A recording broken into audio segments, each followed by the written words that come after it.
میرے بھائی اللہ تعالیٰ کی رحمتیں بڑھ بڑھ کے فرما رہی ہیں، اعلان کر رہی ہیں. ہے کوئی بخشش مانگنے والا؟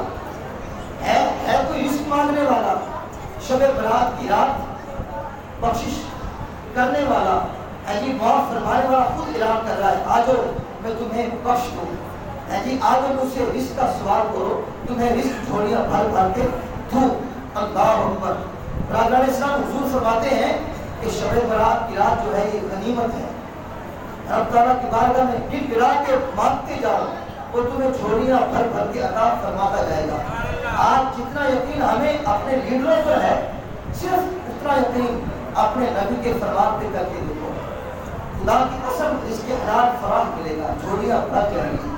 آج ہم اپنی آنکھیں بند کر کے ان چوروں اور یہودی ایجنٹوں کو اپنا قیمتی اثاثہ پر دے دیتے ہیں. لیکن یاد رکھیں یہ جو وزیر مشیر ہیں غریب سے روٹی کا لقمہ چھین تو سکتے ہیں مگر ان کو دے نہیں سکتے.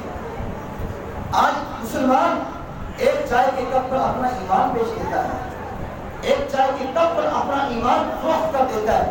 صحابہ کرام پر بڑے بڑے امتحانات آئے لیکن صحابہ کرام استقامت کا پہاڑ بن کر ان کا ایسا مقابلہ کیا کہ حضور کا دامن نہیں چھوڑا.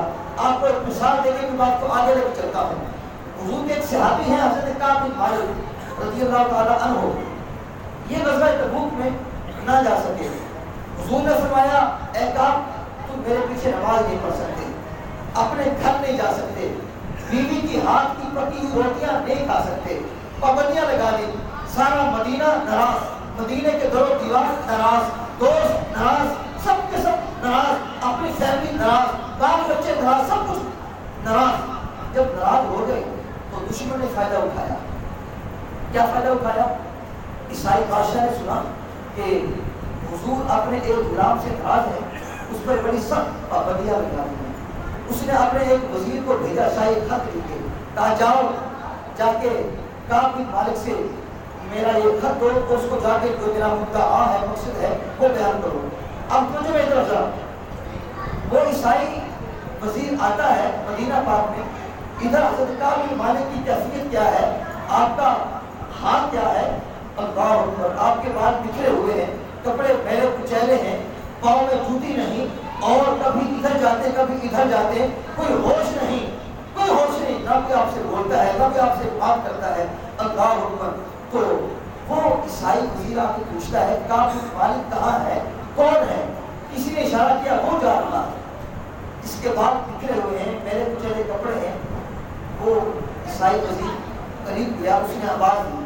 آپ نے اس کی طرف توجہ فرمائی. کیا بات ہے؟ کہا جناب یہ ہمارے بادشاہ کا پیغام ہے، آپ کے نام ہے. کہا اس پیغام میں کیا ہے؟ کہا خط ہے، اس میں کیا ہے؟ کہا ہمارے بادشاہ نے سنا ہے کہ آپ کے نبی آپ سے ناراض ہے، سب ناراض ہے، اور آپ پر پابندیاں لگا دی ہیں، آپ کی راہیں بڑی مشکل کر دی ہیں. تو کہا ہمارے بادشاہ نے کہا ہے آپ ہمارے پاس آ جائیں، ہم آپ کے قدردان ہیں، آپ کی عزت کریں گے.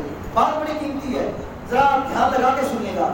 کہا ہمارے بادشاہ سلامت نے آپ کو یاد کیا ہے، وہ بڑا آپ کا قدردان ہے، آپ کو جناب پابندیاں بھی آپ کو نہیں لگائے گا، آپ کو سہولتیں دے گا، آپ کو محل بھی دے گا، ہے جی آپ کو جناب روپیہ پیسہ بھی دے گا، آپ کو نوکری بھی دے گا، آپ کو چھوکری بھی دے گا. آپ ہمارے پاس آ جائیں. جب آپ نے سنا آنکھوں میں آنسو آ گئے. کہا یہ خط مجھے دکھاؤ. خط لیا، اس کے 2 ٹکڑے کیے، ساتھ تندور چل رہا تھا، اس میں ڈال دیا. کہا بے ایمان تو حضور کے غلام کا ایمان خریدنا چاہتا ہے؟